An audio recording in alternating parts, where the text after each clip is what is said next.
সন্ত ৰামপাল গুৰু মহাৰাজ হৈছে এনে এজন মহাপুৰুষ যিজনে নিজৰ সত্য ভক্তি, তত্ত্বজ্ঞান, কৰোণা আৰু সেৱাৰ বলত সমাজত এক নতুন আদৰ্শ বলবৎ কৰিছে। সন্ত ৰামপাল গুৰু মহাৰাজৰ নেতৃত্বত তেওঁৰ সকলো সৎলোক আশ্ৰমে কৰা বিস্ময়কৰ সমাজ কল্যাণমূলক কামে সমাজখনক সোণালী ভৱিষ্যতৰ এক নতুন আশা দেখুৱাইছে। সন্ত ৰামপাল গুৰু মহাৰাজৰ পৰা নাম দীক্ষা গ্ৰহণ কৰাৰ পিছত লাখ লাখ লোকৰ কৰ্কট ৰোগ, এইডছ আদি দুৰাৰোগ্য ৰোগ নিৰাময় হ'ল। সন্তজনাৰ জ্ঞানৰ পৰা অনুপ্ৰাণিত হৈ তেওঁৰ অনুগামীসকলে লাখ লাখ ইউনিট ৰক্তদান কৰে। সন্তজনাই লাখ লাখ ভগ্নী কন্যাৰ যৌতুকমুক্ত বিয়াৰ আয়োজন কৰালে। সন্তজনাই লাখ লাখ মানুহক ড্ৰাগছ আসক্তিৰ পৰা মুক্ত কৰিলে। কোটি কোটি ধ্বংসপ্ৰাপ্ত পৰিয়াল শান্তিত লাগিল। সন্তজনাৰ আশ্ৰমত সমাৱেশৰ সময়ত বিনামূলীয়া চকুৰ চিকিৎসা আৰু দন্ত চিকিৎসাৰ ব্যৱস্থা কৰা হয়। সন্ত ৰামপাল গুৰু মহাৰাজৰ দ্বাৰা পৰিৱেশ সুৰক্ষাৰ উদ্দেশ্যে সময়ে সময়ে বৃহৎ পৰিসৰত বৃক্ষৰোপণ কৰা হয়।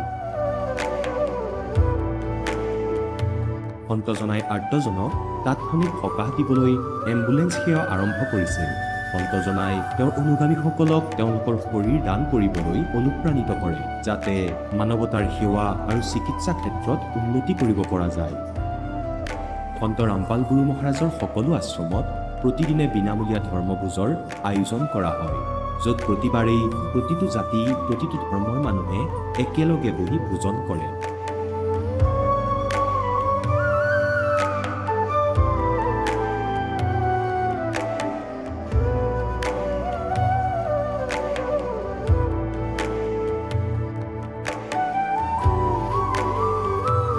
সন্ত ৰামপাল গুৰু মহাৰাজৰ আশ্ৰমত সহস্ৰাধিক বৃদ্ধ বৃদ্ধাই শ্ৰদ্ধা আৰু মৰমেৰে জীৱন যাপন কৰাৰ সুযোগ পায়। তেওঁলোকৰ থকা খোৱাৰ আৰু স্বাস্থ্যৰ সম্পূৰ্ণ দায়িত্ব সন্ত ৰামপাল গুৰু মহাৰাজে বহন কৰে। অনাথ শিশুৰ বাবে সন্ত ৰামপাল গুৰু মহাৰাজৰ সকলো আশ্ৰম বিশেষ বৰদানতকৈ কম নহয়, য'ত তেওঁলোকক শিক্ষা, সংস্কাৰ আৰু ভৱিষ্যতৰ বাবে উন্নত সুবিধা প্ৰদান কৰা হয়।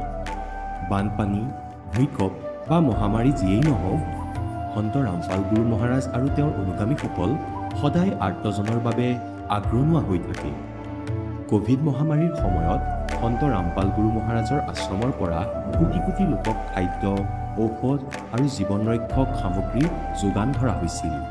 দুখীয়াক সকাহ কৰাই হওক বা যিকোনো শোষিত বা নিপীড়িত শ্ৰেণীৰ অধিকাৰ আৰু মৰ্যাদাৰ বাবে যুঁজ দিয়াই হওক, সন্ত ৰামপাল গুৰু মহাৰাজে সদায় তেওঁলোকৰ সকলো ন্যায্য দাবী চৰকাৰৰ ওচৰলৈ লৈ গৈছে আৰু তেওঁলোকক উপযুক্ত ন্যায় প্ৰদানৰ ক্ষেত্ৰত গুৰুত্বপূৰ্ণ ভূমিকা পালন কৰি আহিছে। সমাজত আধ্যাত্মিক আৰু সামাজিক মূল্যবোধৰ প্ৰতি সজাগতা অনাৰ প্ৰতিটো পদক্ষেপতে সন্ত ৰামপাল গুৰু মহাৰাজ মানৱতাৰ প্ৰকৃত সেৱক হিচাপে প্ৰমাণিত হৈছে। সন্ত ৰামপাল গুৰু মহাৰাজৰ জীৱনে আমাক শিকাইছে যে প্ৰকৃত সেৱা সেইটোহে যিটো নিস্বাৰ্থভাৱে কৰা হয়। আহক আমিও এই মহান সন্তজনৰ এই মহান সেৱাৰ কামত যোগ দিওঁ আৰু সন্ত ৰামপাল গুৰু মহাৰাজৰ পৰা নাম দীক্ষা লৈ আমাৰ জীৱন ধন্য কৰি তোলোঁ।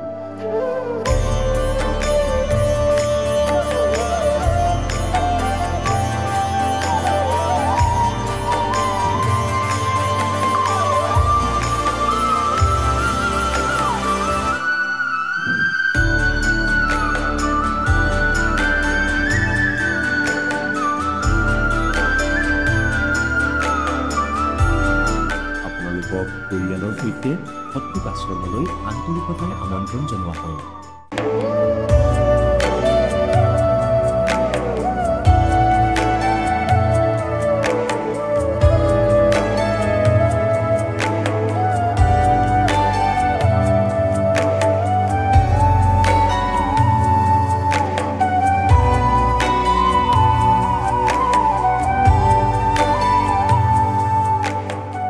जब लग गुरु मिले ना साचा, तब लग गुरु करो 10 पाचा। गुरु সলনি কৰিব পাৰিনে? গুৰু সলনি কৰাটো পাপ নেকি? আধ্যাত্মিকতাৰ এই ক্ষেত্ৰত আচলতে সঠিক গুৰু কোন? গীতা শাস্ত্ৰত বৰ্ণিত তত্ত্বদৰ্শী সন্তজন কোন? এই সকলোবোৰ প্ৰশ্নৰ উত্তৰ জানিবলৈ নিশ্চয়কৈ শুনক জগতগুৰু তত্ত্বদৰ্শী সন্ত ৰামপাল গুৰু মহাৰাজৰ মংগল প্ৰবচন। নমস্কাৰ ছাৰ। নমস্কাৰ ছাৰ, আপোনাৰ শুভ নামটো? মোৰ নাম পুনাৰাম বৰমহলীয়া। আপুনি কোন ঠাইৰ পৰা আহিছে? মই আসাম শোণিতপুৰ ঢেকিয়াজুলি গাঁও বন্দাইজাৰণিৰ পৰা। আপুনি সন্ত ৰামপাল গুৰু মহাৰাজৰ পৰা নাম দীক্ষা কেতিয়া লৈছিল? মই সন্ত ৰামপালজী মহাৰাজৰ নাম উপদেশ 2019 তাৰিখ 6 অক্টোবৰ মাহত। সন্ত ৰামপাল গুৰু মহাৰাজৰ পৰা নাম দীক্ষা লোৱাৰ আগতে আপুনি অন্য কিবা ভক্তি সাধনা কৰিছিলনে? সন্ত ৰামপালজী মহাৰাজৰ পৰা নাম উপদেশ লোৱাৰ আগত মই যেনেকৈ জগত সমাজত ভক্তি সাধনা কৰে ঠিক তেনেদৰে মই ভক্তি সাধনা কৰি আছিলোঁ। বিষ্ণু বৈষ্ণৱ কৃষ্ণৰ ভক্তি কৰি আছিলোঁ। আৰু সেই সাধনাবোৰ আপুনি কেনেধৰণে কৰিছিল? সেই সাধনা আমি যেনেকৈ জগত সমাজত কৰি আছিল সেনেকৈ কৰিছিলোঁ। আৰু নামঘৰত যেনেকৈ নামঘৰীয়াসকলে যেনেকৈ নাম গায় কীৰ্তন গায় ঠিক তেনেদৰে নাম কীৰ্তন গোৱা আছিলোঁ আৰু গীতা ভাগৱতো পঢ়িছিলোঁ। আপুনি যিহেতু আপোনাৰ হিন্দু সমাজত প্ৰচলিত পৰম্পৰাগত যিবিলাক সাধনা, আপুনি নামঘৰলৈ গৈছিলে, গীতা ভাগৱত পাঠ কৰিছিলে, তথাপি আপুনি সন্ত ৰামপাল গুৰু মহাৰাজৰ শৰণলৈ কিয় আহিব লগা হ'ল? তো মই যিখিনি সময়ত যিটো আমাৰ আগৰ পৰম্পৰা যিটো ভক্তি কৰিছিলোঁ, যিটো ভক্তি সাধনা কৰিছিলোঁ, সেই ভক্তি সাধনাত মই একো লাভ নাপালোঁ। কিয়নো মোৰ শাৰীৰিক ফালৰ পৰা বা আৰ্থিক সমস্যাৰ পৰা সকলো ফালৰ পৰা মোৰ মানে দুখ আছিলে। আৰু ভক্তি সাধনাটো মই মানে কমপ্লিট বুলি ভাবি লোৱা নাছিলোঁ। সেই উদ্দেশ্য লৈ মই ভক্তিৰ যিটো মানে ফল প্ৰাপ্ত হ'ব লাগে সেইখিনি মই মানে বিচাৰি আছিলোঁ। তাত বিচাৰোঁতে মই সেনেকৈ বিচাৰি জিজ্ঞাসা কৰি থাকোঁতে এসময়ত মানে এনেকৈ সৎ ভক্তি বিচাৰোঁতে মানে এনেকৈ মোবাইলত মানে ইউটিউবত চাৰ্চ কৰি যেতিয়া সন্ত ৰামপালজী মহাৰাজৰ সৎসং প্ৰবচনবিলাক শুনিছিলোঁ, শুনাত তেতিয়া ভাবিলোঁ যে আমিতো মিছা ভক্তি কৰি আছোঁ। এখেতেহে মানে সৎ ভক্তিটো মানে কথাটো কৈ আছে। 4খন বেদ 18খন পুৰাণ 14 শাস্ত্ৰৰ পৰা খুলি তেখেতে মানে কৈ আছিলে। বিশেষকৈ শ্ৰীমদ ভাগৱত গীতাৰ পৰা যেতিয়া মানে কথাবিলাক কৈ আছিলে গুৰুজনাই, সেই গুৰুজনাৰ সেইখিনি সময়তে মোৰ মানে মনটো ঘূৰি গ'ল যে মই যিটো ভক্তি কৰি সাধনা কৰি আছোঁ সেই ভক্তি সাধনা মোৰ ব্যৰ্থ মিছা। সেই গতিকে মই সেইটো ভক্তি এৰি সন্ত ৰামপালজী মহাৰাজজীৰ চৰণত মই শৰণাগত হ'লোঁ।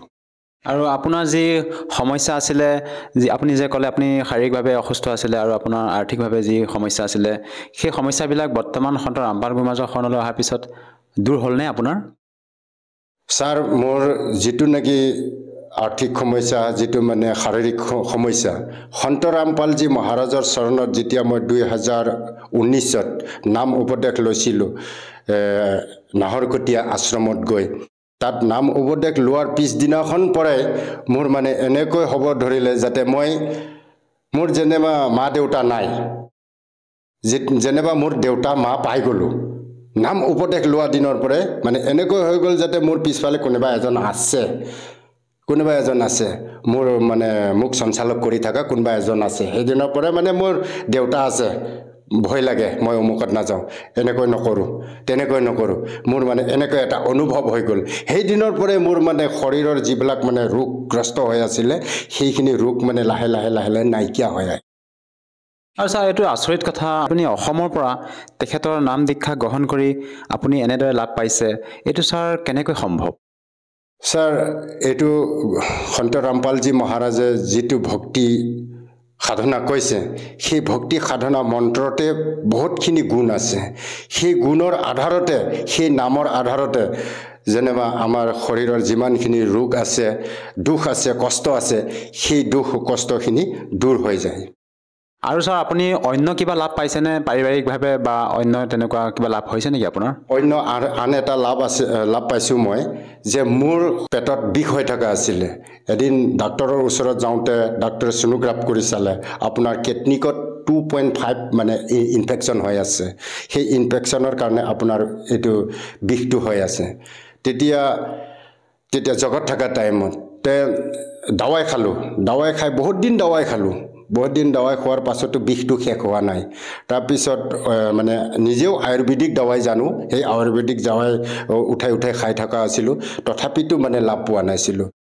যিখিনি সময়ত 2019ত গুৰুজী ৰামপাল মহাৰাজৰ চৰণত যেতিয়া নাম উপদেশ ল'লোঁ, সেই নাম উপদেশ লোৱা দিনৰ পৰাই মানে সেই বিষটোও নাইকিয়া হৈ আহিল। এতিয়া বৰ্তমান মই সুস্থ। আৰু ছাৰ আপুনি নিজে মত ব্যক্ত কৰিছে যে আপুনি আগতে ভাগৱত পাঠ কৰিছিলে, হিন্দু সমাজত প্ৰচলিত পৰম্পৰাগত সাধনা যিবিলাক কৰি আছিলে, তেতিয়া আপুনি নিজে ভাগৱত পাঠ কৰিছিলে। আৰু বৰ্তমান আপুনি সন্ত ৰামপাল গুৰুমহাৰাজৰ যেতিয়া ইউটিউব চেনেলত তেখেতৰ প্ৰবচনবিলাক শুনিলে, তেখেতৰ জ্ঞানৰ দ্বাৰা প্ৰেৰিত হৈ আপুনি তেখেতৰ শৰণলৈ আহিলে, এতিয়া আপুনি যি সাধনা তেখেতৰ পৰা নাম দীক্ষালৈ কৰি আছে, আপোনাৰ এই বৰ্তমানৰ যি সাধনা আৰু পূৰ্বতে আপুনি যিবিলাক কৰি আছিলে, ইয়াৰ মাজত আপুনি কেনে ধৰণৰ পাৰ্থক্য বিচাৰি পাইছে? ছাৰ, মই আগত যিটো নেকি ভাগৱত পাঠ কৰিছিলোঁ, ভাগৱত পাঠ কৰিছিলোঁ, তাত মই নিজকে এটা সন্দেহ ভাৱ লাগি আছিলে, এইটো কমপ্লিট নহয়। তাৰপিছত সেনেকৈ ধৰ্মগুৰুবিলাকক, মহন্তবিলাকক মই সোধোঁ, আন নালাগে মই যিজন গুৰুৰ পৰা শৰণ লৈছিলোঁ, তেখেত গোপাল মহন্ত বুলি কয়, তেখেতকো মই জিজ্ঞাসা কৰিছিলোঁ যে গুৰু মহাৰাজ, ভাগৱতত যে কৈ আছে আমাক, এয়া ভাগৱতৰ 3য় স্কন্ধত অনাদি পতনত ব্ৰহ্মা বিষ্ণু মহেশ্বৰ তিনিজনৰ তিৰুভাৱ আৰু আবিৰ্ভাৱৰ কথা কৈ আছে, এইটো কি হয়? মই সুধিছিলোঁ। তেতিয়া গুৰুজনাই ক'লে 3 গুণ হয়, মৃত্যু আৰু জন্ম হৈ থাকে সিহঁতৰ, এনেকৈ কৈছিলে। তেতিয়া বিষ্ণুজীও যদি মৰে, ব্ৰহ্মাজীও যদি মৰে, শিৱজীও যদি মৰে, তে বিষ্ণুজীক আমি কেনেকৈ ভগৱান মানিব পাৰোঁ? তেনেধৰণৰ মানে প্ৰশ্ন সুধিছিলোঁ। তেখেতসকলে ক্লিয়াৰ কমপ্লিটলি কথাটো বুজাই দিব নোৱাৰিলে। সেই তেতিয়াৰ পৰাই মোৰ মনটো মানে আঘাত লাগি থকা নিচিনা হৈ আছিলে। আৰু লগতে মই নিজেও পঢ়িছিলোঁ, বাৰু ভক্তি কৰিব লাগে যেতিয়া, আৰু ভক্তি পথ পাইছোঁ যেতিয়া কৰি আছিলোঁ। এদিন এনেকৈ মই গীতাও পাঠ কৰিছিলোঁ। তে গীতা পাঠ কৰি থকা সময়তে মোৰ এনেকৈ মানে এইটো অসমীয়া গীতাত লিখা আছে, গীতা অধ্যায় 7 34 নম্বৰ শ্লোকত লিখা আছে, 34 নম্বৰ শ্লোকত লিখা আছে যে 3 গুণৰ ভক্তি যিজনে কৰে, ৰাক্ষস স্বভাৱক ধাৰণ কৰা মনীষৰ ভিতৰত নিজ বুলি কৈ লিখা আছে। সেই কথাটো শুনিও মই, সেই কথাটো পঢ়ি পায়ো মানে 3 গুণৰ তেনে ভক্তিটো কৰি আছোঁ, আমিহে কৰি আছোঁ। তে ব্ৰহ্মা বিষ্ণুজীওতো 3 সৎগুণতে পৰি আছে, তে 3 গুণতে পৰি আছে, তে আমিতো ৰাক্ষস স্বভাৱেই কৰি আছোঁ। তেনে কোন আছে ভগৱানটো? সেই ভগৱানটো তেতিয়া মানে বিচাৰি আছিলোঁ। তে বিচাৰি পোৱা নাই। যোনদিনা পৰমাত্মাক সদগুৰু ৰামপালজী দেৱক তেখেতক যোনদিনা লগ পালোঁ, তেখেতৰ প্ৰবচন শুনিলোঁ, তেতিয়াহে যে গম পালোঁ যে গীতা অধ্যায় 15ত 3জন ভগৱানৰ নাম লেখা ব্যাখ্যান কৰা আছে বুলি, স্বৰব্ৰহ্ম আৰু অক্ষৰব্ৰহ্ম। আৰু 17ত লেখা আছে যে পূৰ্ণম অক্ষৰব্ৰহ্ম বুলি কয়, 3জন ভগৱানৰ নাম লেখা আছে। সেই ভগৱানজন কোন হয়? তেতিয়া সেই গুৰুজনক লগ পাই কমপ্লিটলি মানে ভগৱানৰ সন্ধান হ'ল মোৰ। সেইদিনাই সেইখিনি কথা প্ৰবচন পায়েই মই 2019ত সদগুৰু ৰামপালৰ মানে শৰণাগত হ'লোঁ। আৰু আমি যিহেতু পূৰ্বৰ পৰা আমি ব্ৰহ্মা বিষ্ণু মহেশ্বৰকে অজৰমৰ বুলি ভক্তি সাধনা কৰি আহিছোঁ, তেওঁলোককে আমি মানি আহিছোঁ। আৰু আপুনি এতিয়া সন্ত ৰামপাল গুৰুমহাৰাজৰ প্ৰবচন শুনি আপুনি যেতিয়া পৰমাত্মা অন্য বুলি আপুনি প্ৰমাণ পালে, তেখেতৰ প্ৰবচনৰ আমাৰ পবিত্ৰ শাস্ত্ৰৰ কথা ক'লে, গীতা শাস্ত্ৰত উল্লেখ আছে বুলি ক'লে, কিন্তু আমাৰ যিসকল আধ্যাত্মিক গুৰু, তেওঁলোকেতো আমাক ব্ৰহ্মা বিষ্ণু মহেশ্বৰকে পৰমাত্মা বুলি ভক্তি সাধনা আমাক প্ৰদান কৰি আহিছে। সেইমতে আমি পৰমাত্মা বুলি ব্ৰহ্মা বিষ্ণু মহেশ্বৰকে মানি আহিছোঁ। এতিয়া আমি কেনেকৈ মানি ল'ম যে পূৰ্ণ পৰমাত্মা অন্য কোনোবা আছে বুলি? হয় ছাৰ, এইটো বিশেষ ডাঙৰ প্ৰশ্ন হয়। সেই প্ৰশ্নৰ উত্তৰটো হ'ল এনেদৰে, এতিয়া সকলো আধ্যাত্মিক জ্ঞানত মানে সকলোৰ জ্ঞানটো কমপ্লিট নহয়। হ'ব পাৰে গোসাঁই মহন্ত, নহয় জানো? হ'ব পাৰে সি আধ্যাত্মিক জ্ঞানৰ কিবা জ্ঞানী বুলি, তথাপি সকলো জ্ঞান কমপ্লিট হ'ব নোৱাৰে। কিয়নো যেতিয়া বোলে সৎগুৰু আহে বা সূক্ষ্ম বেদ খোলে, তেতিয়াহে সকলো জ্ঞান বোলে কমপ্লিট হয়। আজিলৈকে কোনো গুৰুজনে ক'ব পৰা নাছিলে যে 5খন বেদ বুলি। তে আমি শুনি পাইছিলোঁ 4খন বেদ। সেইখিনি সময়ত আমাৰ গুৰুবিলাকে কৈছিলে বেদ বুলি কয় শাস্ত্ৰ নাই, ইমানখিনিও কৈছিলে আমাক, বেদ বুলি কয় শাস্ত্ৰ নাই। তে পাছততো দেখি পালোঁ টিভি চেনেলৰ মাধ্যমত গুৰুজীয়ে দেখাই আছে 4খন বেদ খুলি দেখাই আছে, তে সূক্ষ্ম বেদ বুলিও আছে বুলি কৈ দেখাই আছে। তেতিয়াই ভাবি পালোঁ যে বাকী গুৰু চব মিছা, চব বন্ধ, যে বেদ খচাই আছে। মোৰ তেতিয়াই মনত মানে গদগদ লাগিল যে কমপ্লিটলি ভগৱান আছে। আছে কাৰণে আজি মানে পৃথিৱীখন সঞ্চালক হৈ আছে বৰ্তমান সন্ত ৰামপাল গুৰুমাঝে পৰমাত্মা বুলি আপোনালোকক কাক ভক্তি কৰিবলৈ কয় এতিয়া আমাৰ যিজন গুৰুজন ধাৰণ কৰিছোঁ তেখেত গুৰুজনে এতিয়া কৈ আছে যে কমপ্লিট শাস্ত্ৰক দেখাই আছে গীতা ভাগৱতত দেখাই আছে 4খন বেদত দেখাই আছে কবিৰ পৰমেশ্বৰক ভগৱান বুলি আৰু আমাৰ অসমৰ যিবিলাক আধ্যাত্মিক শ্ৰদ্ধালু গুৰু তেওঁলোকৰ তেনেকুৱা কোনোবা আধ্যাত্মিক পুথিত এনেকুৱা প্ৰমাণ আছে নেকি যে কবি চাহেবে পৰমাত্মা হয় প্ৰমাণটো আছে অসমৰ যিজন গুৰু আছিল আমি যিটো গুৰু ধাৰণ কৰি ভক্তি কৰি আছিলোঁ ভক্তি সাধনা কৰি আছিলোঁ তেখেত শ্ৰীমন্ত শংকৰদেৱৰ গুৰু চৰিত্ৰখনতে লেখা আছে যে তৃতীয় তীৰ্থগমন যেতিয়া কৰিছিলে তেতিয়া তেখেতৰ সেই গুৰু চৰিত্ৰখনতে লেখা আছে যে পূৰ্ণং ব্ৰহ্ম কবিৰ দেৱ বুলি কৈ লেখা আছে ছাৰ যেহেতু আপুনি সন্ত ৰামপাল গুৰুমাঝৰ জ্ঞান বুজি তেখেতৰ মংগল প্ৰবচন শুনি ভালদৰে জ্ঞান বুজিয়ে তেখেতৰ শৰণাগত হৈ বৰ্তমান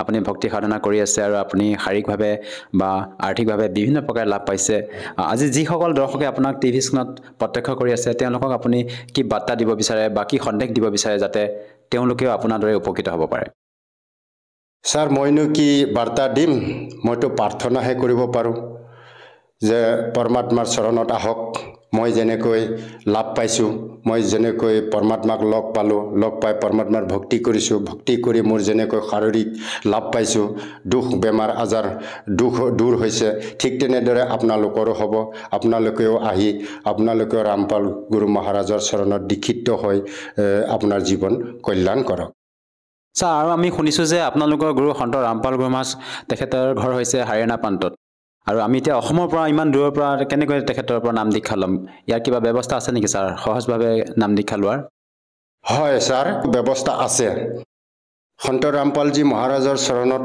শৰণাগত হ'বৰ কাৰণে বৰ্তমান সময়ত বহুত সহজ আজিকালি যুগত সকলোৰ হাতে হাতে মোবাইল ফোন আছে আৰু ঘৰত টিভিও আছে সেই টিভি মোবাইলত গুৰুজী মহাৰাজৰ সৎসং প্ৰবচন আহে আৰু মোবাইলত আপোনালোকে মোবাইলত সন্ত ৰামপাল মহাৰাজজী বুলি সাৰ্চ কৰি দিব সেই সাৰ্চ কৰি দিয়াত আপোনালোকৰ মোবাইলত গুৰুজীৰ সৎসং প্ৰবচন আহিব সেই সৎসং প্ৰবচনৰ তলত নম্বৰ আহে সেই নম্বৰত আপোনালোকে ডায়াল কৰি ওচৰৰ নামদান কেন্দ্ৰত গৈ আপোনালোকে বিনামূলীয়াত নাম উপদেশ লৈ আপোনালোকৰ জীৱন সফল কৰিব পাৰিব ধন্যবাদ থাকিল ছাৰ সৎ চাহেব এতিয়া জগতগুৰু তত্ত্বদৰ্শী সন্ত ৰামপাল গুৰু মহাৰাজৰ সৎসংগৰ মাধ্যমেৰে সেই অদ্বিতীয় আধ্যাত্মিক জ্ঞানৰ বিষয়ে জানি লওঁ যাৰ মাধ্যমেৰে আপোনালোকেও প্ৰাপ্ত কৰিব পাৰিব এনেকুৱা আধ্যাত্মিক মানসিক আৰু ভৌতিক সুখ যি এতিয়ালৈকে কেৱল আপোনালোকে মীৰাবাই ধ্ৰুৱ প্ৰহ্লাদ আদি কেইজনমান ভক্তৰ জীৱন কথাতহে শুনিছে এতিয়া শুনক তত্ত্বদৰ্শী সন্তৰ সৈতে শাস্ত্ৰ অনুকূল ভক্তি সৎসংগ এনেকুৱা অদ্বিতীয় আধ্যাত্মিক জ্ঞান যাৰ প্ৰমাণ আছে সকলো ধৰ্মৰ সকলো পবিত্ৰ শাস্ত্ৰত পুণ্যাত্মাসকল 600 বৰ্ষ পূৰ্বে পৰমেশ্বৰ কবিৰদেৱে কৈছিলে कि वेद मेरा भेद है मैं वेदन में नहीं और जौन वेद से मैं मिलूं वो वेद जानते नहीं পৰমেশ্বৰ কবিৰদেৱে কৈছিলে যে চাৰিও বেদে মোৰে গুণগান কৰি আছে মোৰ বিষয়ে তথ্য দি আছে কিন্তু এই চাৰিও বেদত ঋগ্বেদ যজুৰ্বেদ সামবেদ আৰু অথৰ্ববেদ এই চাৰিও বেদত মোক পাবলৈ কোনো বিধি পদ্ধতি নাই মোৰ পূজাৰ বিধান দিয়া নাই বাকী সকলোবোৰ মহিমা মোৰেই এতিয়া পুণ্যাত্মাসকল পৰমেশ্বৰে 600-550 বছৰ আগতেই এক শিপিনী জাতি প্ৰকট হৈছিল আৰু এক অতি দুখীয়া একেবাৰে এক নিৰ্ধন ব্যক্তিৰ দৰে জীৱন যাপন কৰিছিল খেৰ ঘাঁহৰ জুপুৰিত কাপোৰ বৈছিল আৰু তাৰ পৰা হোৱা উপাৰ্জনেৰে নিজ পৰিয়ালৰ পোহপাল কৰিছিল পৰমাত্মাৰ পৰিয়াল কোন আছিল কিমান সদস্য আছিল এক তেওঁক পোহপাল কৰা মাক দেউতাক, মাক আৰু দেউতাক, নিৰু আৰু নিমা, যিয়ে পৰমেশ্বৰক লেহেৰতাৰা পুখুৰীৰ পৰা এজোপা পদুম ফুলৰ পৰা তুলি আনিছিল। আৰু এজন ল'ৰা আৰু এজনী ছোৱালী, যি পৰমাত্মাৰ নিজৰ সন্তান নাছিল। ল'ৰাজনৰ মৃত্যু হৈ গৈছিলে। তেওঁৰ পৰিয়ালৰ লোকে তেওঁৰ বংশধৰে ল'ৰাজনক পানীত বুৱাই দিছিল। কিছুমান জনগোষ্ঠী আছে যিসকলে মৃতকক কবৰো নিদিয়ে আৰু দাহো নকৰে আৰু পানীত প্ৰবাহিত কৰি দিয়ে অন্ত্যেষ্টিক্ৰিয়া স্বৰূপে। এনেকুৱা অন্ত্যেষ্টিক্ৰিয়া কৰা ল'ৰা এজনক ভাসমান হৈ থকা পানীত প্ৰবাহিত কেনেকৈ কৰে? এটা ভাসমান বস্তু বনাই এনেকুৱা ঘাঁহ বনেৰে এটা বেৰাৰ দৰে বনাই দিয়ে পানীত ভাহি থকা, আৰু ইয়াৰ ওপৰত তাক সেই বালকক মৃতকক শুৱাই দিয়ে শটো, আৰু তাৰপিছত নদীত প্ৰবাহিত কৰি দিয়া হয়, বুৱাই দিয়ে, আৰু ই ভাহি ভাহি গৈ থাকে। এনেদৰে এই ল'ৰাটো 13 বছৰীয়া ল'ৰাটো ভাহি ভাহি আহি আছিল। অন্তিম ক্ৰিয়া কৰা হৈছিল। দিল্লীৰ সম্ৰাট চিকান্দাৰ লোদীৰ বুকু জ্বলা ৰোগ আছিল, এটা দুৰাৰোগ্য ৰোগ আছিল, ক'তো সকাহ পোৱা নাছিল। কবিৰ পৰমেশ্বৰৰ আশীৰ্বাদ পোৱা মাত্ৰে তেওঁ সুস্থ হৈ উঠিছিল। আৰু চিকান্দাৰ লোদী দিল্লীৰ সম্ৰাট, মুছলমান সম্ৰাটে স্বামী ৰামানন্দ দেৱক, যাক কবিৰ পৰমেশ্বৰে এটা লীলাস্বৰূপে গুৰু ধাৰণ কৰিছিল, স্বামী ৰামানন্দ দেৱৰ হত্যা কৰি পেলাইছিল, ডিঙি কাটি পেলাইছিল চিকান্দাৰ লোদীয়ে। পৰমেশ্বৰে তেওঁক সম্ৰাট চিকান্দাৰ লোদীৰ সন্মুখত জীয়াই তুলিছিল ৰামানন্দ দেৱক। চিকান্দাৰ লোদীৰ হৃদয়ত কবিৰ পৰমেশ্বৰ দেৱৰ এক বিশেষ আস্থা উৎপন্ন হৈছিল আৰু তেওঁ কবি চাহেবৰ প্ৰশংসা কৰিবলৈ ধৰিছিল। এই কথাত ঈৰ্ষা হৈছিল তেওঁৰ ব্যক্তিগত পীৰৰ, গুৰুৰ, যাৰ নাম আছিল শ্বেখ তাকি। সেই শ্বেখ তাকিয়ে ক্ষোভ ব্যক্ত কৰিছিল আৰু কৈছিলে, এতিয়া আপুনি মুছলমান ৰজা হৈ থকা নাই, বাদশাহ আপুনি হিন্দু হৈ গৈছে আৰু এজন হিন্দু গুৰু বনাই লৈছে, আৰু মই এতিয়া সকলো মুছলমানক ক'ম যে ৰজা কাফিৰ হৈ পৰিছে। এই কথা শুনি চিকান্দাৰ লোধীয়ে ভয় খাই গৈছিল। কবিৰ পৰমেশ্বৰৰ সন্মুখত তেওঁ এখন আৰ্জিত হৈছিল। তেতিয়া কবিৰ দেৱে কৈছিল, কি কৰিলে তোমাৰ পীৰ সন্তুষ্ট হ'ব? চিকান্দাৰ লোদীয়ে তেওঁৰ পীৰক সুধিলে, আপুনি কি বিচাৰে? তেতিয়া শ্বেখ তাকিয়ে ক'লে, আপুনি কৈছে যে কবিৰে ৰামানন্দ দেৱক জীয়াই তুলিছিল। মই কেনেকৈ বিশ্বাস কৰিম? মোৰ সন্মুখত এনেকুৱা কোনো ঘটনা ঘটা নাই, আৰু আপুনি ইয়াক গুৰুত্ব দি আছে। মই এই কবিৰক তেতিয়া মানিম যেতিয়া আল্লাহৰ দূত হিচাপে বিশ্বাস কৰিম, মোৰ সন্মুখত যেতিয়া মৃত কাৰোবাক জীৱন্ত কৰিব। এটা নদীৰ পাৰত থিয় হৈ আছিল। তাতে সেই 12-13 বছৰীয়া ল'ৰাৰ মৃত বালকৰ শটো তালৈ আহি পাইছিল। তেতিয়া কবিৰ পৰমেশ্বৰে এইটো বিচাৰিছিল, যদি শ্বেখ তাকিয়ে মোৰ কথা মানি লয়, তেন্তে তেওঁ সকলো মুছলমানক পতিয়ন নিয়াব আৰু মোৰ সন্তানসকলে মোক চিনি পাব। কিন্তু পৰমাত্মাই সেই ল'ৰাটোক জীয়াইও তুলিছিল, কিন্তু শ্বেখ তাকিৰ মতামত সলনি নহ'ল। সেই ল'ৰাটো যাক জীয়াই তুলিছিল, সকলো দৰ্শকে ক'লে যে এইটো আশ্চৰ্যকাণ্ড, কবিৰ দেৱে কামাল কৰি দিলে। ল'ৰাজনৰ নাম কামাল থৈ দিলে আৰু নিজৰ পুত্ৰ হিচাপে পৰমেশ্বৰে তেওঁক লগত ৰাখিলে। একেদৰে শ্বেখ তাকিয়ে এটা দাবী উত্থাপন কৰিলে যে শ্বেখ তাকিৰ নিজৰ ছোৱালীজনীৰ 12-13 বছৰ বয়সৰ মৃত্যু প্ৰাপ্ত হৈছিল, তাইক কবৰত সমাধিস্থ কৰা হৈছিল। শ্বেখ তাকিয়ে চিকান্দাৰ লোদীক ক'লে, যে মই কবিৰক তেতিয়া পেগম্বৰ বুলি গণ্য কৰিম যদি তেওঁ মোৰ ছোৱালীজনীক জীয়াই তুলিব পাৰে। সেই ল'ৰাজনটো অচেতন আছিল, গতিকে জীয়াই তোলাৰ মিছা অভিনয় কৰিছিল। সি অচেতন আছিল, গতিকে নিজেই জীৱিত হৈছে। তাৰ সময় ভাল আছিল। এতিয়া এই কথাটো পৰমেশ্বৰ কবিৰদেৱৰ ওচৰত গ'ল। কবিৰ পৰমেশ্বৰদেৱে কৈছিল যে ৰাজন ঘোষণা কৰি দিয়া, তৃতীয় দিনা সেই ছোৱালীজনীক জীৱন্ত কৰা হ'ব। শ্বেখ তাকিয়ে ওচৰ চুবুৰীয়া সকলো ঠাইতে ঘোষণা কৰি দিলে। সেইদিনাখন সহস্ৰাধিক দৰ্শক আহি উপস্থিত হ'লহি। কবৰ ভাঙি পেলোৱা হ'ল আৰু ছোৱালীজনীৰ মৃতদেহ 12-13 দিন হৈ গ'ল।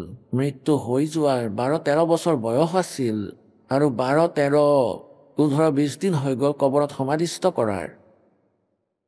তেতিয়া পৰমেশ্বৰে সেই মৃত ছোৱালীজনীক জীয়াই তুলিছিল আৰু ছোৱালীজনীক কৈছিল, আই তোমাৰ দেউতা শ্বেখ তাকিৰ ওচৰলৈ যোৱা। ছোৱালীজনীয়ে ক'লে যে নহয়, মই নিজৰ পিতৃক বিচাৰি পালোঁ। 1.5 ঘণ্টালৈকে সেই ছোৱালীজনীয়ে যাক পৰমাত্মাই জীয়াই তুলিছিল 1.5 ঘণ্টা ধৰি উচ্চ স্বৰেৰে ক'লে, এওঁ আল্লাহ আকবৰ, এওঁ পূৰ্ণ ব্ৰহ্ম, সমগ্ৰ সৃষ্টিৰ ৰচয়িতা। হিন্দু আৰু মুছলমান ভিন্ন নহয়, আমি একেজন পিতৃৰে সন্তান। আৰু এয়া যি মোৰ পিতৃ, এওঁ অহংকাৰবশতঃ ঈৰ্ষাবশতঃ অহংকাৰৰ বাবে পৰমাত্মাক চিনি পোৱা নাই। এনেকুৱা ভুৱা পিতৃৰ লগত মই কেতিয়াও নাথাকোঁ। এই পিতৃৰ লগত মোৰ সংস্কাৰ শেষ হৈ গৈছে। এতিয়া মই মোৰ অৰিজিনেল ফাদাৰক বিচাৰি পাইছোঁ। পৰমাত্মাৰ এই লীলা দেখি, এনেকুৱা অসম্ভৱো সম্ভৱ হোৱা দেখি হাজাৰ হাজাৰ দৰ্শকে পৰমেশ্বৰ কবিৰদেৱৰ চৰণত আশ্ৰয় লৈছিল। তেওঁৰ শৰণাপন্ন হৈ উপদেশ লৈছিল। পুণ্যাত্মাসকল, পৰমেশ্বৰে যিবোৰ লীলা কৰে সেইবোৰ তেওঁ কৰেই কৰে। তেওঁ প্ৰতিটো যুগতে এনেকুৱা লীলা কৰে। সেয়েহে বেদত এই বৰ্ণন আছে যে সেই পৰমাত্মাই কিমান সামৰ্থ্যৱান, তেওঁ কিমান শক্তিশালী। অসম্ভৱক সম্ভৱ একমাত্ৰ পৰমাত্মাই কৰিব পাৰে। পৰমেশ্বৰ কবিৰদেৱ সেই পৰমেশ্বৰ হয়, সেই সমৰ্থ শক্তি যাৰ শব্দকোষত ইম্পচিবল ৱৰ্ড নাই, অসম্ভৱ শব্দ নাই। এতিয়া এই পৰমাত্মাৰ বিষয়ে এইবোৰ বিৱৰণী দাসে এই বেদৰ জ্ঞান পোৱাৰ আগতেও দি আছিল। কাৰণ এয়াতো 600 বছৰ পূৰ্বে লিখা হোৱা ইতিহাস আজিও আমাৰ লগত বিদ্যমান আছে। কিন্তু সাধাৰণ মানুহে এইবোৰ কথাক মিছা বুলি কৈছিল। এনেকুৱা হ'ব নোৱাৰে। কবিৰটো এজন শিপিনী আছিল, ধানক আছিল, এজন কবি আছিল। পৰমাত্মাক এজন কবিৰ উপমা দি আৰু তেওঁৰ ইতিহাসক বন্ধ কৰি ডাষ্টবিনত পেলাই দিয়া হ'ল। এতিয়া বেদে কৈছে তেওঁ এজন কবিও হয়। তেওঁ প্ৰসিদ্ধ কবিসকলৰ মাজত এজন হ'ল সেই পৰমাত্মা। আৰু তেওঁ নিজৰ মহিমাক লোকোক্তিৰ মাধ্যমেৰে বৰ্ণনা কৰাৰ বাবে, কবিতাৰ জৰিয়তে বৰ্ণনা কৰাৰ কাৰণে তেওঁক এজন প্ৰসিদ্ধ কবি বুলিও কোৱা হয়। কিন্তু তেওঁ কবিৰ দেৱ হয়। তেওঁ হ'ল কবিৰ পৰমাত্মা। কবিৰ পৰমাত্মাই হ'ল অমৰ পুৰুষ। পৰমাত্মা কবিৰ পৰমেশ্বৰ দেৱে তেওঁৰ ভগতৰ, তেওঁৰ উপাসকৰ আয়ুসো বৃদ্ধি কৰায়। এতিয়া পুণ্যাত্মাসকল, এইসকল সাধক যেনেকুৱা বালিখুচৰা আছিল, বালিখুচৰা এক প্ৰজাতিৰ পক্ষী আছিল। আৰু যেতিয়া মহাভাৰতৰ যুদ্ধ আৰম্ভ হ'বৰ সময় হৈছিল, সেনা একত্ৰিত হৈ গৈছিল, তেতিয়া বালিখুচৰাই সেই ঠাইত কণী পাৰিছিল। আৰু ইপিনে চাৰিওফালে ঘোঁৰা, হাতী, অগ্নিবাণ সকলো তৈয়াৰ হৈ পৰিছিল। তেতিয়া বালিখুচৰাই প্ৰাৰ্থনা কৰিছিল,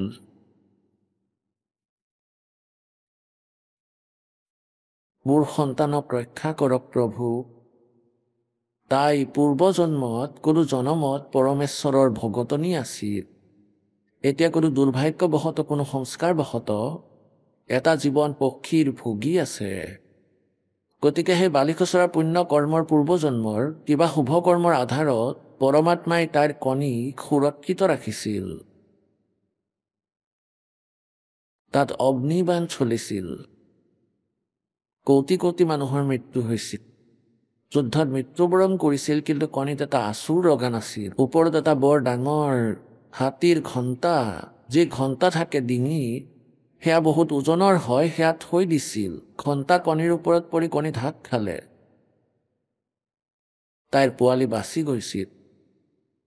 এনেকুৱাই এই হংস, যি পূৰ্বজন্মত আছিলে কমাল, সেই ল'ৰাজনৰ নাম কমাল থৈ দিছিল। সকলোৱে কৈছিল কামাল কৰিলে, কামাল কৰিলে। পৰমেশ্বৰে সেই ল'ৰাজনৰ নাম কমাল থৈ দিলে।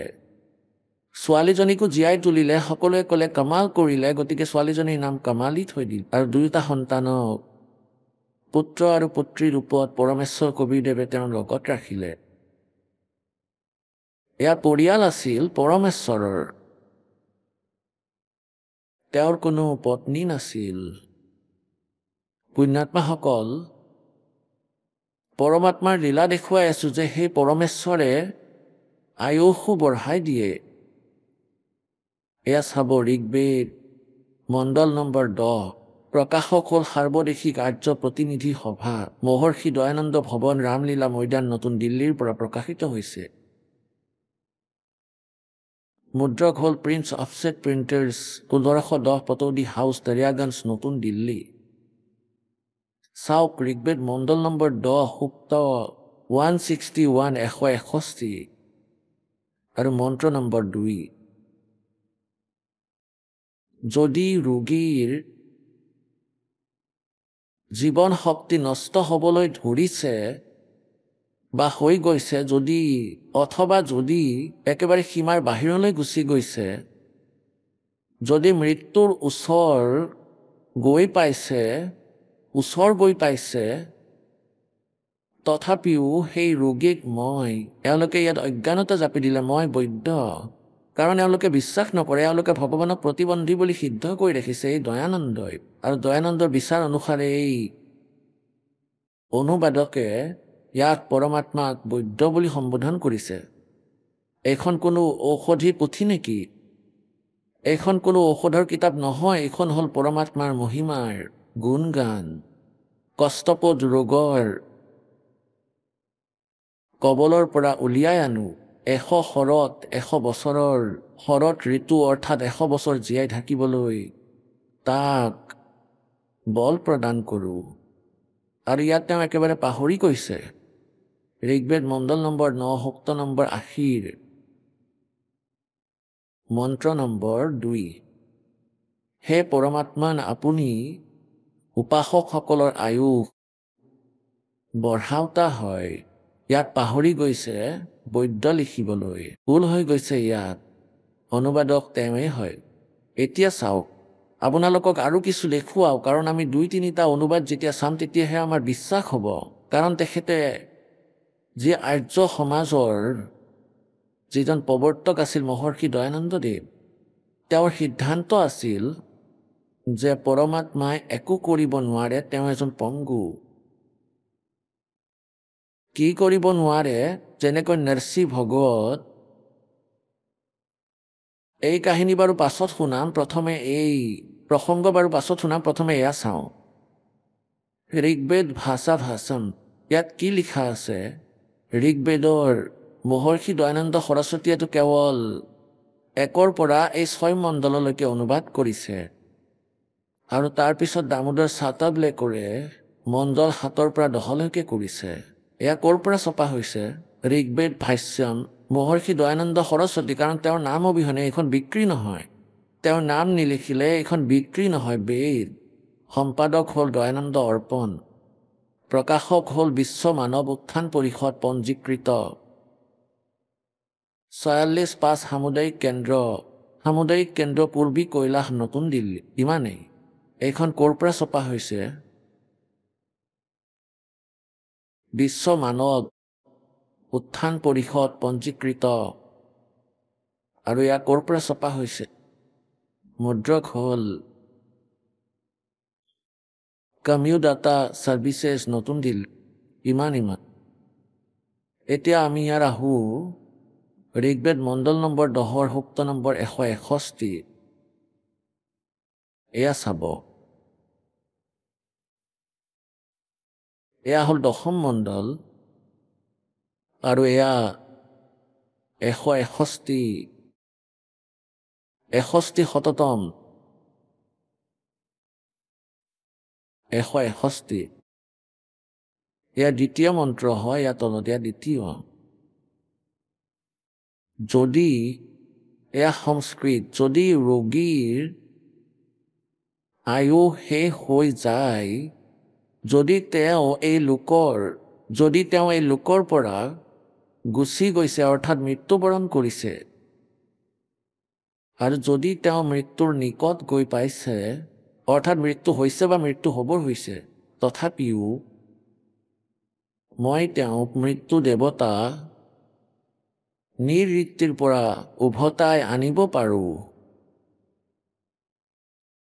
আৰু তেওঁক 100 বছৰ জীয়াই থাকিবলৈ বল প্ৰদান কৰোঁ। স্পষ্ট হৈ গ'ল। ইয়াত বৈদ্য বুলি ক'লে আকৌ তেওঁ অজ্ঞানতা প্ৰচাৰ কৰাই এওঁৰ উদ্দেশ্য আছিল। এতিয়া চাওক, এইখন এখন ডাঙৰ বেদ, বৃহৎ আয়তনৰ বেদ, সেইখনেই এনেকুৱা। আৰু ইয়াৰ অনুবাদক কোন?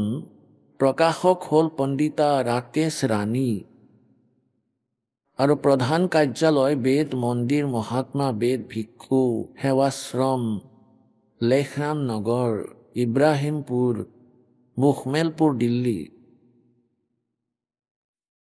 দয়ানন্দ সংস্থান। এয়া মহাত্মা বেদ ভিক্ষুৱে ইয়াৰ অনুবাদ কৰিছে। এওঁলোকৰ এই আৰ্য সমাজী তেওঁ মহাত্মা বেদ ভিক্ষু ভাৰতেন্দ্ৰ নাথ কাৰোলবাগ, নতুন দিল্লীৰ পৰা, দয়ানন্দ সংস্থানৰ পৰা। এইখনো তেওঁ একেবাৰে শুদ্ধকৈ কৰিছে। তেওঁ হয়তো দয়ানন্দ সেই কথা পাহৰি গৈছিল। এয়া পৰমাত্মাৰেই কৃপা।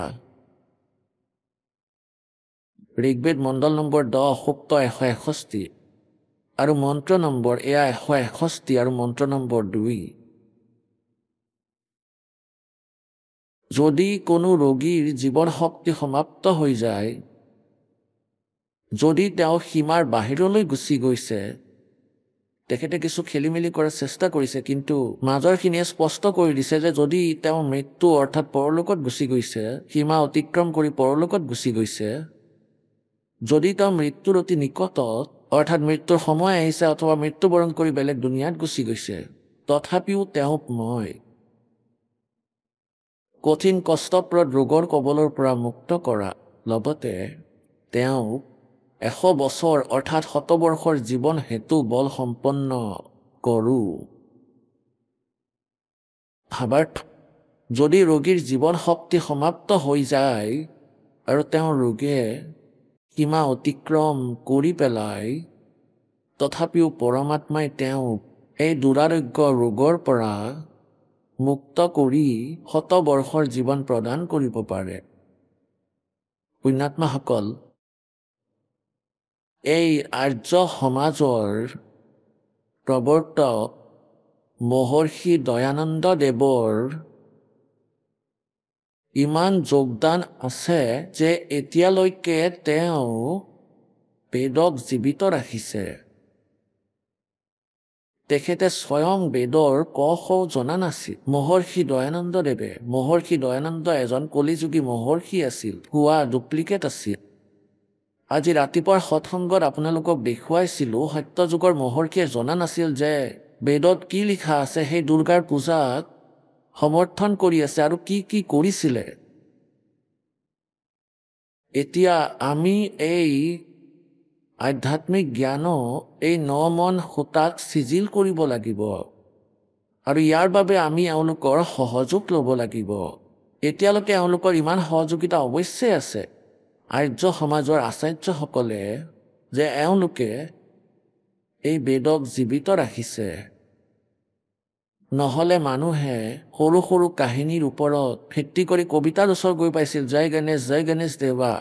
16 শুকুৰবাৰৰ ব্ৰত ৰাখিছিলে, ইমান পাতল পাতল কিতাপ ৰূপে সকলোৰে ঘৰ গৈ পাইছিল, হনুমান চালিচাত আকৃষ্ট হৈছিল। কিন্তু এওঁলোকৰ স্বয়ং বেদৰ বিষয়ে একেবাৰে জ্ঞান নাছিল।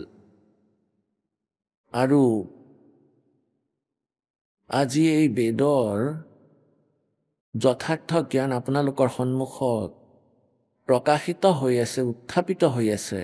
কিন্তু এওঁলোকে বেদত কি লিখা আছে এই বিষয়ে দয়ানন্দই একোৱে জনা নাছিল, কেৱল নিজৰ মতামততহে গুৰুত্ব দিছিল।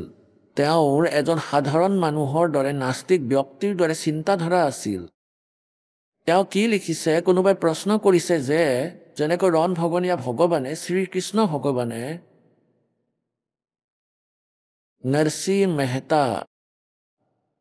নৰসিংহ মহাজনৰ হুণ্ডি নগদ টকালৈ ৰূপান্তৰ কৰিছিল। আগতে হুণ্ডি কেনে আছিল, এজ এ ড্ৰাফ্ট হিচাপে আছিল।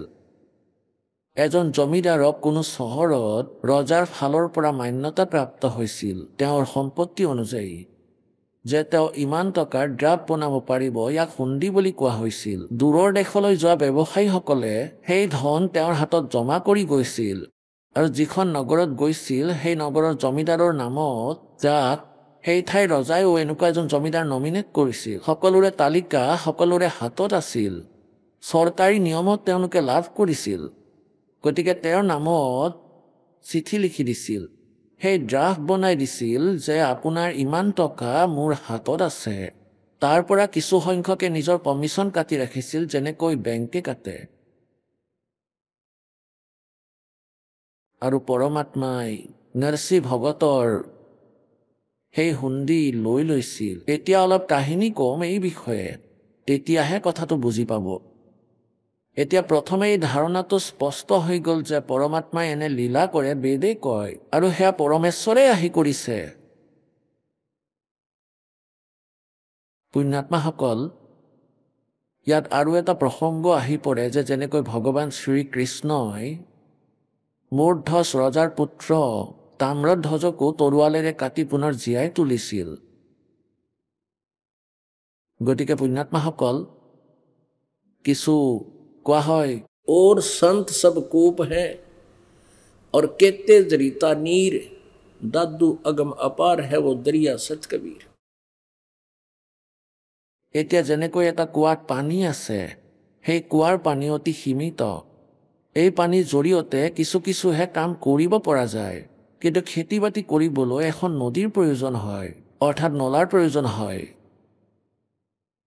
গতিকে ইয়াত কোৱাৰ অৰ্থ এইটোৱেই যে অন্যান্য সন্ত, যিসকল সন্তও হৈছে, ঋষিও হৈছে, পৰমাত্মাৰ ভক্তি কৰি কিছু নিজৰ পুণ্য কৰি লৈছে, বেটাৰী চাৰ্জ কৰি লৈছে, আৰু সেই বেটাৰীটোৰে তেওঁ আনক কিছু পৰিমাণে সকাহ দিব পাৰে। এতিয়া ভগৱান শ্ৰীকৃষ্ণই মূৰধ্বজৰ পুত্ৰ তাম্ৰধ্বজকটো জীয়াই তুলিছিল তৰোৱালেৰে ফালি, কাৰণ তেওঁৰ আয়ুস বাকী আছিল। আৰু তেওঁৰ নিজৰে ভাগিন সুভদ্ৰাৰ পুত্ৰ অভিমন্যু মহাভাৰতৰ যুদ্ধত চক্ৰবেহুত মৃত্যু হৈছিলে। শ্ৰীকৃষ্ণই কান্দি আছিলে, পঞ্চ পাণ্ডৱে কান্দি আছিলে, তেওঁলোকৰ বংশ ধ্বংস হৈছিল। সুভদ্ৰাই কান্দিছিলে, শ্ৰীকৃষ্ণই কান্দিছিলে। তেওঁ জীৱিত কৰিব নোৱাৰিলে। কিয় কৰিব নোৱাৰিলে? কাৰণ তেওঁৰ আয়ুস বাকী নাছিলে। এই ভগৱানে আয়ুস বৃদ্ধি কৰিব নোৱাৰে, কেৱল পূৰ্ণ পৰমাত্মাইহে আয়ুস বৃদ্ধি কৰিব পাৰে, মৃতকক জীয়াই তুলিব পাৰে আৰু আগলৈ তেওঁক আয়ুস দিব পাৰে। এই নৰসিংহ ভগত কোন আছিলে? তেওঁ পূৰ্ব জন্ম জন্মান্তৰৰ পৰমেশ্বৰ কবীৰদেৱৰ কোন জনমত যেনেকুৱা আপোনালোক। এতিয়া এই পৰমাত্মাৰ কৃপাৰে সমগ্ৰ বিশ্বত এই জ্ঞান বিয়পি পৰিব আৰু কোটি সংখ্যাত পৰমাত্মাৰ ভগত হ'ব। কিন্তু কিমানজন পাৰ হ'ব পাৰিব? আৰু পাছত যিসকল বাকী থাকিব, যিসকলে সৎভাৱেৰে ভক্তি নকৰে, তথাপিও তেওঁলোকৰ এই পৰিমাণে ভক্তি হ'ব, হাজাৰ যুগলৈকে তেওঁলোকে ব্ৰহ্মলোকত থাকিব পাৰিব। পাছত ব্ৰহ্মা বিষ্ণু মহেশ্বৰ পদবীও প্ৰাপ্ত কৰিব পাৰিব। ইন্দ্ৰ স্বৰ্গৰ ৰজাও হ'ব পাৰিব, সমগ্ৰ পৃথিৱীৰ ৰজা হ'ব পাৰিব। কিন্তু তেওঁলোকৰ বেটাৰী ডিচাৰ্জ হৈ থাকিব, সেই পুঁজি লাহে লাহে নাশ হৈ থাকিব। আৰু যেতিয়া তেওঁলোক মানৱ শৰীৰত থাকিব, তেওঁলোকৰ ওপৰত কোনো আপদ বিপদ আহিলে, তেওঁ বেলেগ উপাসনা কৰি আছে, তথাপিও এতিয়ালৈকে আন উপাসনা কিয় চলিয়ে আছে? কাৰণ যিসকলৰ পূৰ্বৰ পুণ্য আছিলে তেওঁলোকে যিকোনো দেৱতাৰে সাধনা কৰিছিল আৰু যিকোনো বিপদ বিঘিনি আহিছিল তেতিয়া সেই পৰমাত্মা কবীৰদেৱে আহি সেই পুণ্য আত্মাসকলৰ সহায় কৰিছিলে, কাৰণ সিহঁত তেওঁৰে সন্তান আছিলে কোনো জনমত। আৰু সেই ব্যক্তিজনে এনেকৈ ভাবিছিলে যে মই পাথৰ পুজি আছো, হয়তো মোৰ ইয়াৰে লাভ হৈ আছে, ইয়াৰ পৰাই লাভ পাইছো। যেনেকৈ দাস প্ৰথমতে হনুমানৰ পূজাৰী আছিল, শ্ৰীকৃষ্ণৰ পূজাৰী আছিলে, বাবা শ্যামদেৱৰ পূজা কৰিছিলো, শংকৰ ভগৱানৰ পূজা কৰিছিলো, হনুমান দেৱৰ পূজা কৰিছিলো আৰু সকলো সুখ হৈ গৈছিলে। আৰু আমি এয়া ভাবিছিলো যে ভগৱান শ্ৰীকৃষ্ণই কৃপা কৰিছে। এতিয়া গম পালো যে তেওঁলোকে কেৱল দানহে দিব পাৰে, যিয়ে যেনেকুৱা কৰিছে তেনেকুৱাহে দি আছে, ইয়াৰ কোনো পৰিৱৰ্তন কৰিব নোৱাৰে। গতিকে এনেকৈ নৰসিংহদেৱ বহুত ডাঙৰ মালিক আছিলে, 56 কোটি সম্পত্তি সেই সময়ত আছিল, যি আজিৰ দিনত 56 আৰব ক'ব পাৰি। আৰু ইমান কৃপণ আছিল যে দুটকাও দান কৰা নাছিল কাকোকে, কাৰণ যিমানে মায়া বাঢ়ে সিমানে ইয়াৰ কৃপণতা লগতে বাঢ়ি যায়। গতিকে এই মায়া শত্ৰু হয় জীৱৰ, আটাইতকৈ ডাঙৰ শত্ৰু এই মোহ মায়া। গতিকে পৰমাত্মাই এটা লীলা কৰিছিল, এওঁ গংগাৰ ঘাটলৈ গা ধুবলৈ গৈছিলে নিজৰ পত্নীৰ সৈতে নৰসিংহ। তাত ব্ৰাহ্মণসকল গৈছিলে আৰু দান কৰোতাসকলৰ পৰা দক্ষিণা লৈছিলে। পৰমেশ্বৰেও এজন ব্ৰাহ্মণ ৰূপ ধাৰণ কৰিছিল আৰু কৈছিলে মালিক দক্ষিণা দিয়ক। মালিকে ক'লে দক্ষিণা নাই, মই ঘৰত পাহৰি থৈ আহিছো। পৰমাত্মাই ব্ৰাহ্মণৰ ৰূপত ক'লে মালিক গংগাত গা ধুই একো লাভ নহ'ব যেতিয়ালৈকে দান নকৰিব। তেওঁৰ পত্নীয়েও ক'লে যে দি দিয়ক কিছু দান। এনেকৈ ক'লে চুপচাপ বহি থাকা, বেছি কথা নকবা, এই বিষয়টো মই চাই ল'ম। শেষত এয়া ক'ব ধৰিলে সেই মালিকে যে ব্ৰাহ্মণ মই ঘৰতে টকা পাহৰি আহিছো, ইয়ালৈ অনা নাই। তেতিয়া ক'লে ভাই ধাৰলৈ লৈ লোৱা। ভগৱানে ক'লে ধাৰ কৰি লোৱা। এতিয়া মালিকে ক'লে ঠিক আছে ধাৰ কৰি লওঁ, কোৱা কিমান দান কৰিবা? 1 টকা দিম। 1 টকা? ঠিক আছে 1 টকা দিয়ক। খাটাং কথা, কিন্তু খাটাং কথা। এতিয়া খোজকাঢ়ি অহা যোৱা কৰিছিল আগতে, আৰু তেওঁ যিহেতু কৃপণ আছিল 1 টকাও খৰচ কৰিব বিচৰা নাছিল। ঘৰলৈ আহিলে গংগা স্নান কৰি, ঘৰত প্ৰৱেশ কৰি কৈ সেই টোপোলাটো থৈছিলে। তেনেতেই ব্ৰাহ্মণ ৰূপধাৰী পৰমাত্মা প্ৰকট হ'ল। চাকৰ আহিল আৰু চাকৰে কাৰণ সুধিলে তুমি কোন, ক'ৰ পৰা আহিছা, উদ্দেশ্য কি ইয়ালৈ অহাৰ? পৰমাত্মা ব্ৰাহ্মণ ৰূপধাৰীয়ে ক'লে যে মালিকৰ পৰা মোৰ 1 টকা পাবলগীয়া আছে, দান কৰিবলগীয়া আছিলে, গতিকে মালিকক মনত পেলাই দিয়া যে ব্ৰাহ্মণ আহিছে। চাকৰে গৈ ক'লে যে এজন ব্ৰাহ্মণ আহিছে, আপুনি কিবা টকা দান কৰাৰ কথা কৈ থৈছে হয়তো। এতিয়া নৰসিংহে ভাবিলে যে মহৎ ব্যক্তিজন লগে লগেই আহি গৈছে। মালিকে ক'লে সেই চাকৰজনক যে ব্ৰাহ্মণক কৈ দিয়া যে মালিকৰ গা ভাল নহয়, ভাগৰি গৈছে, জ্বৰ হৈছে, বেমাৰ হৈছে, আৰু যেতিয়া ঠিক হৈ যাম তেতিয়া দি দিম, সুস্থ যেতিয়া হ'ম তেতিয়া দিম। চাকৰে গৈ এনেকৈয়ে উত্তৰ দিলে। ব্ৰাহ্মণে ক'লে ঠিক আছে মই এই বাগিচাতে শুই পৰোঁ, যেতিয়া মালিক সুস্থ হ'ব তেতিয়া মই মোৰ দক্ষিণা লৈ যাম, বাৰে বাৰে অহা যোৱা কৰিব নোৱাৰি। এতিয়া নৰসিংহ বাগিচা আছিল, তাতেই পৰমাত্মাই বিচনা পাৰি লৈছিল আৰু শুই পৰিছিল। 1 দিন হৈ গ'ল, 2 দিন হ'ল, 3 দিন হ'ল।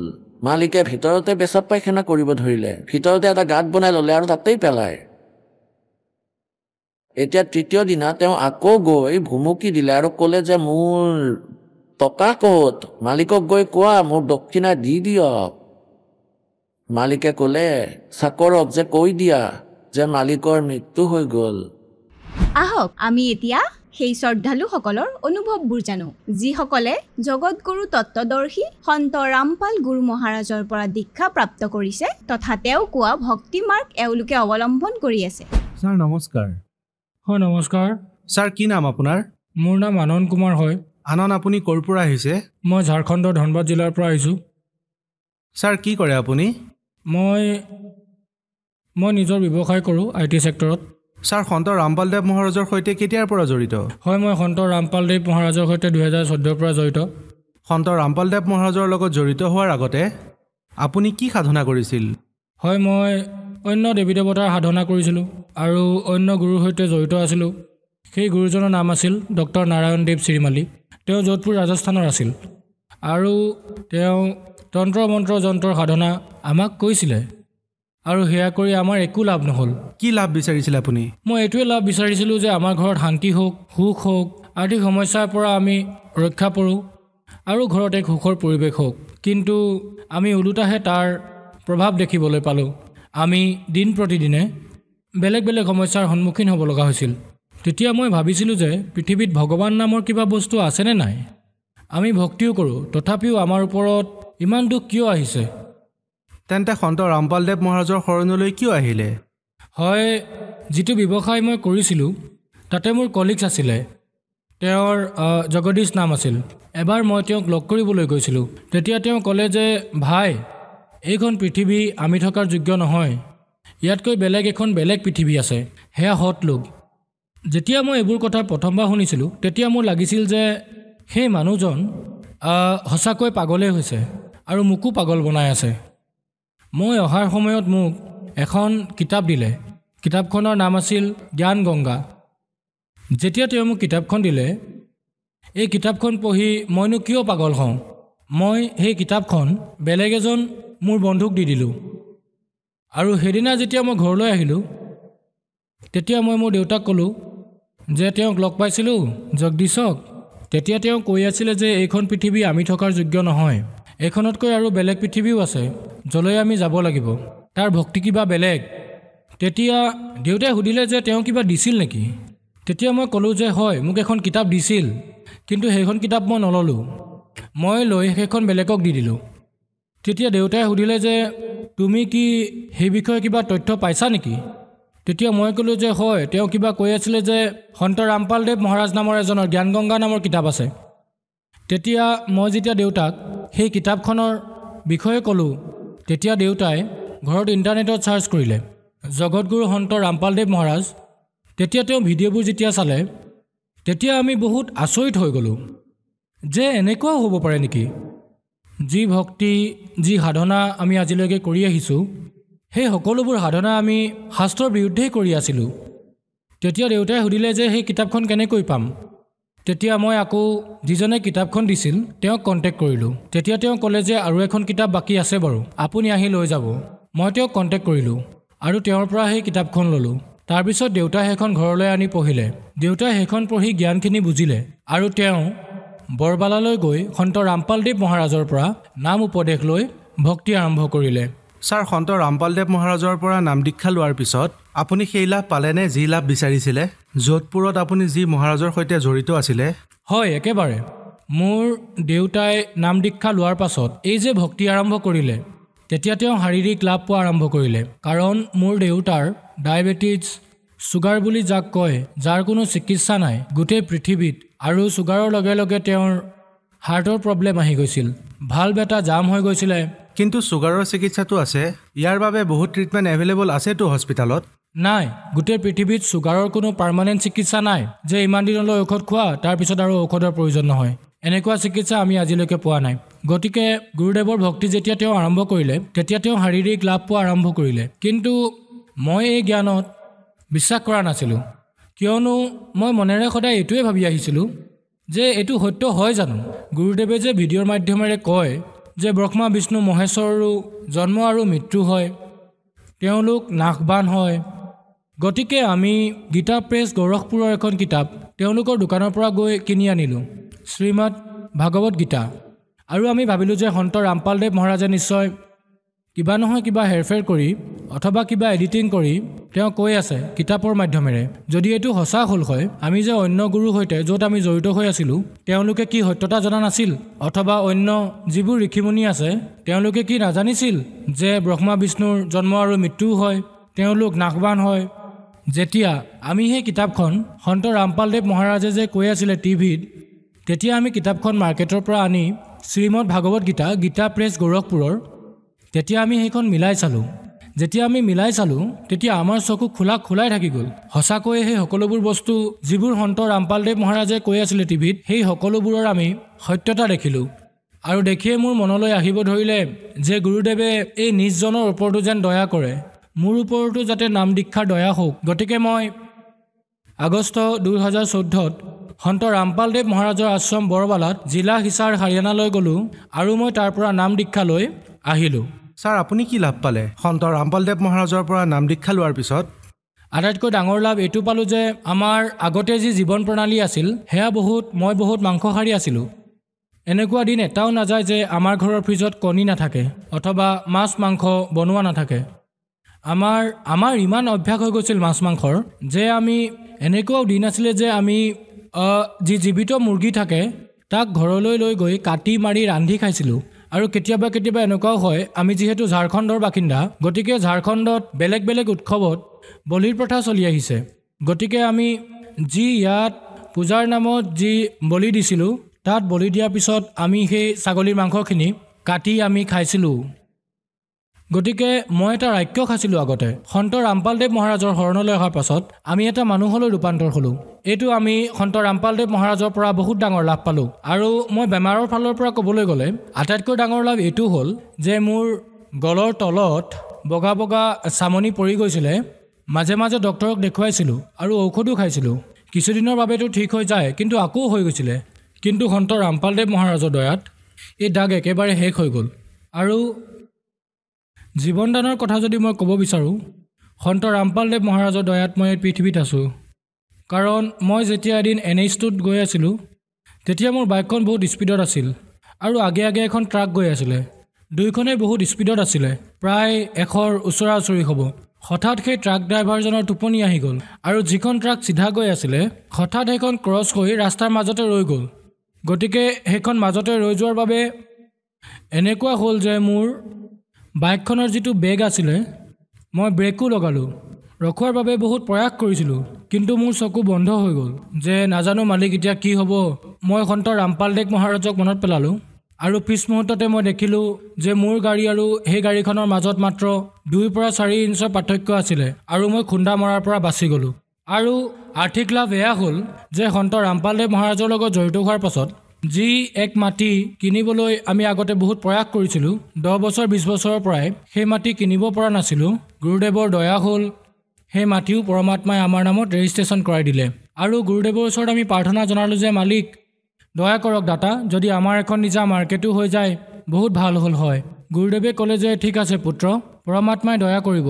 আৰু এতিয়া সেই ঠাইত সেই মাটিত যি অন ৰোড হয়, আজি সেই এৰিয়াৰ আটাইতকৈ ডাঙৰ মাৰ্কেট পৰমাত্মাৰ দয়াত, সন্ত ৰামপালদেৱ মহাৰাজৰ দয়াত তাতে হৈ আছে। ছাৰ, আপুনি ভগত সমাজক কি বাৰ্তা দিব বিচাৰিব? হয়, মই ভগত সমাজক বাৰ্তা কি হাতযোৰ কৰি প্ৰাৰ্থনা জনাওঁ যে যদি আপোনালোকৰ কোনো প্ৰকাৰৰ কিবা আৰ্থিক অথবা মানসিক অথবা কোনো ভূত প্ৰেতৰ বাধা থাকে, আপোনালোকে ইয়াত কেৱল এবাৰ পৰীক্ষাৰ নামত মানে চেক কৰিবলৈ এবাৰ নিশ্চয় সন্ত ৰামপালদেৱ মহাৰাজৰ লগত জড়িত হওক। আৰু তাৰ পাছত যদি 2 মাহ 3 মাহ ভক্তি কৰাৰ পাছত আপোনাৰ যদি কোনো লাভ নহয়, আপুনি নিশ্চয় এয়া এৰি যাব পাৰে। কিন্তু এয়া কেতিয়াও হ'ব নোৱাৰে যে সন্ত ৰামপালদেৱ মহাৰাজৰ শৰণলৈ আপুনি আহি আপুনি কোনো লাভ নেপাব। ছাৰ, ঝাৰখণ্ডৰ যিসকল মানুহে সন্ত ৰামপালদেৱ মহাৰাজৰ লগত জড়িত হ'ব বিচাৰে, ঝাৰখণ্ডত বহুত গৰীব মানুহো আছে। যদি তেওঁলোকৰ হাৰিয়ানালৈ যোৱাৰ সক্ষমতা নাথাকে, তেন্তে তেওঁলোকে কেনেকৈ সন্ত ৰামপালদেৱ মহাৰাজৰ পৰা নাম দীক্ষা ল'ব পাৰিব? হয়, সন্ত ৰামপালদেৱ মহাৰাজে আজি সমগ্ৰ বিশ্বত, সমগ্ৰ ভাৰতত, প্ৰত্যেকখন ৰাজ্যত, প্ৰত্যেকখন জিলাত নাম দীক্ষা কেন্দ্ৰ খুলি থৈছে। এই সেৱা পৰমাত্মা সন্ত ৰামপালদেৱ মহাৰাজে দি থৈছে। টিভিত হালধীয়া যি শাৰী আহে তলত, তাত কেইটামান ফোন নাম্বাৰ দিয়া আছে।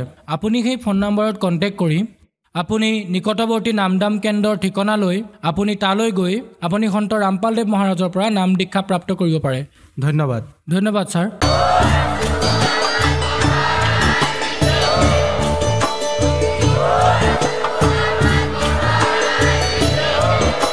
আপুনি শুনি আছিলে জগতগুৰু তত্ত্বদৰ্শী সন্ত ৰামপাল গুৰু মহাৰাজৰ মংগল প্ৰবচন। অধিক জানিবৰ বাবে ভিজিট কৰক www.jagatgururampalji.com সন্ত ৰামপাল গুৰু মহাৰাজৰ শুভ আশীৰ্বাদত সমগ্ৰ বিশ্বতে 500তকৈ অধিক নাম দীক্ষা কেন্দ্ৰ আছে, য'ত সন্ত ৰামপাল গুৰু মহাৰাজৰ দ্বাৰা বিনামূলীয়াকৈ নাম দীক্ষা দি থকা হৈছে। আপোনাৰ ওচৰৰ নাম দীক্ষা কেন্দ্ৰৰ ঠিকনা জানিবলৈ সম্পৰ্ক কৰক 7082208528।